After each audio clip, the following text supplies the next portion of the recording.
বন্ধুরা, আজকে আমরা জানবো ইঞ্জিন রানিং অবস্থায় প্রচুর পরিমাণে যদি ভাইব্রেশন করে সেক্ষেত্রে আপনি এই রূপটি কোন জায়গা থেকে পাবেন।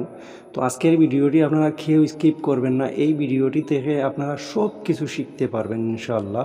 আজকে আমি আপনাদেরকে পার্ট বাই পার্ট সব কিছু দেখিয়ে দেব এবং আমি পিডিএফ থেকে নেওয়া আমাদের যে ইঞ্জিন কোম্পানির যে বই আছে ওই বইগুলো থেকে আমি আজকের কিছু বিষয় নিয়ে আসছি আপনাদেরকে সবগুলো পার্ট পার্ট করে দেখিয়ে আজকের এই ভিডিওটি। তো সম্পূর্ণ ভিডিওটি দেখবেন এবং ভিডিওতে একটি লাইক করে শেয়ার করে আমার এই চ্যানেলটি সাবস্ক্রাইব করে রাখবেন। আর যারা ইতিমধ্যে আমার পেজ থেকে দেখতেছেন আপনাদেরকে অসংখ্য ধন্যবাদ এবং পেজটি ফলো করে ভিডিওটি শেয়ার করে দেবেন। তো আজকের আলোচনা হচ্ছে, আমাদের অনেকেই কমেন্ট আসে যে ইঞ্জিন ভাইব্রেশন হচ্ছে কিন্তু রূপটি পাওয়া যাচ্ছে না। তো ইঞ্জিন রানিং অবস্থায় দেখবেন অত্যন্ত বেশি ভাইব্রেশন হয়, বিশেষ করে আমরা যখনই পাওয়ার টিলার আছে, যদি পাওয়ার টিলারের আমাদের যে ড্রাইভিং সিটে বসে থাকি ঠিক তখনই মনে হচ্ছে যে আমাদেরকে সিট থেকে ফেলে দেবে, এরকম অবস্থা। তো এরকম যদি ভাইব্রেশন হয়, আরও বিভিন্ন ধরনের ভাইব্রেশন আছে যেটা ইঞ্জিনের মধ্যে খুব বেশি হয়ে থাকে। তো সেটা কোন জায়গা থেকে আসে আপনাদেরকে আমি আজকে এক এক করে দেখাবো।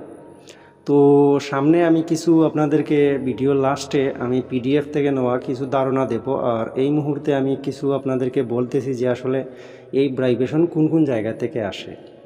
তো প্রথমত হচ্ছে গিয়ে আপনার যে ব্যালেন্সার আছে, তো ব্যালেন্সার বিয়ারিং যদি হয়ে থাকে সেক্ষেত্রে আপনার ইঞ্জিনে ভাইব্রেশন হবে।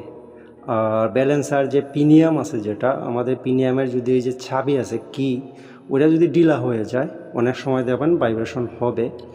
তো ভাইব্রেশনগুলো আমাদের এখান থেকেই আসে। আর আরেক বিষয় হচ্ছে গিয়ে আপনার অনেকেই আমরা একটা ভুল করে থাকি, সেটা হচ্ছে গিয়ে আমাদের যে মোবিল পাম্পের যে ব্যালেন্সার আছে, যেটা এই ব্যালেন্সার আমরা অনেক সময় চেঞ্জ করে থাকি। যেমন মনে করুন আমাদের যে মোবিল পাম্পের যে চাবি যেখানে বসে রটার, ওই জায়গাটি যখন হয়ে যায় ঠিক তখনই কী করি আমরা ওই একটি করে ব্যালেন্সার চেঞ্জ করে ফেলি। তো এরকম যদি আমরা ব্যালেন্সার একটি করে চেঞ্জ করে ফেলি সেক্ষেত্রে আমাদের ইঞ্জিনে কিন্তু ভাইব্রেশন চলে আসবে, কারণ সেখানে যে ওয়েট আছে সমান হয় না, কম বেশ হয়ে যায়, সে কারণেই আমাদের এই সমস্যা আসে। মনে করুন 12 HP এবং 16 HP ইঞ্জিনের মধ্যে একটি পার্থক্য আছে, ওয়েটে আপনার ওজনের মধ্যে কিছু ডিফারেন্স থাকতে পারে। তো আমরা যখনই কখনও ব্যালেন্সার চেঞ্জ করি সেক্ষেত্রে আমরা এক জোড়া ওয়েট কিনে আনবো আমাদের ব্যালেন্সার। তো একটি করে কখনোই আমরা চেঞ্জ করব না। তো এরকম যদি কেউ করে থাকেন আর দেখতেছেন যে ইঞ্জিন কিন্তু অত্যন্ত বেশি পরিমাণে ভাইব্রেশন হচ্ছে এবং মাঝে মাঝে আপনার সাদা বা নীল কালারের ধোঁয়া দিচ্ছে, তাহলে বুঝতে পারবেন এটা কিন্তু লোড অবস্থায় এইরকম সমস্যা দেখাবে।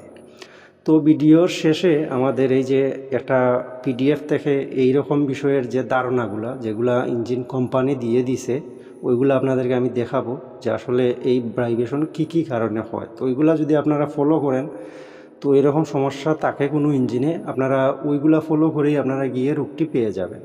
তো আমরা এক এক করে এখন দেখাবো আসলে এই বিষয়গুলো কী থেকে আসতে পারে। তো চলুন আমরা সেই বিষয়ে চলে যাই। ফ্লাই হুইলের কাপলিং সিস্টেম নাট বোল্ট ঢিলা হলে, ইঞ্জিন বিয়ারিংস ঢিলা থাকলে, লাইনার এবং পিস্টনের সাইড ক্লিয়ারেন্স বেশি থাকলে, ইঞ্জিনের স্থাপনের ভিত্তি নাট বোল্ট ঢিলা থাকলে, মনে করুন আপনার যে চেসিসের যে নাটগুলো যদি ঢিলা থাকে, মেইন এবং বিগ এন্ড বিয়ারিং বেশি ক্ষয়প্রাপ্ত হলে। আর পরবর্তী যে বিষয়গুলো সেটা হচ্ছে গিয়ে আমাদের এই ভাইব্রেশন আসে আমাদের যদি নজেল প্লঞ্জরে কোনো ধরনের প্রবলেম থেকে থাকে।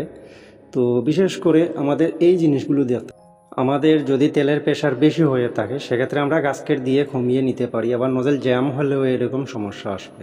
ভিডিওতে যে থিওরিগুলো আপনাদেরকে দেখানোর চেষ্টা করেছি সেগুলো আপনারা দেখবেন, চেষ্টা করে দেখবেন যে এরকম রোগ আসলে আপনারা খুব সহজেই ইঞ্জিনের এই রোগটি নিরাময় করে নিতে পারবেন।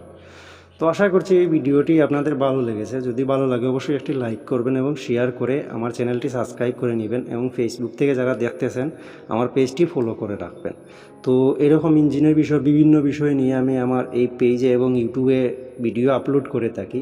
তো সবাই আমার ভিডিওগুলো দেখবেন এবং আমি কখনোই কাউকে ভুল ইনফরমেশন দেই না, সবাই নির্দ্বিধায় আমার এই থিওরিগুলো আপনারা শিখে রাখতে পারেন। তো সবাই ভালো থাকবেন, সুস্থ থাকবেন, দেখা হবে নতুন কোনো ভিডিওতে। আজকের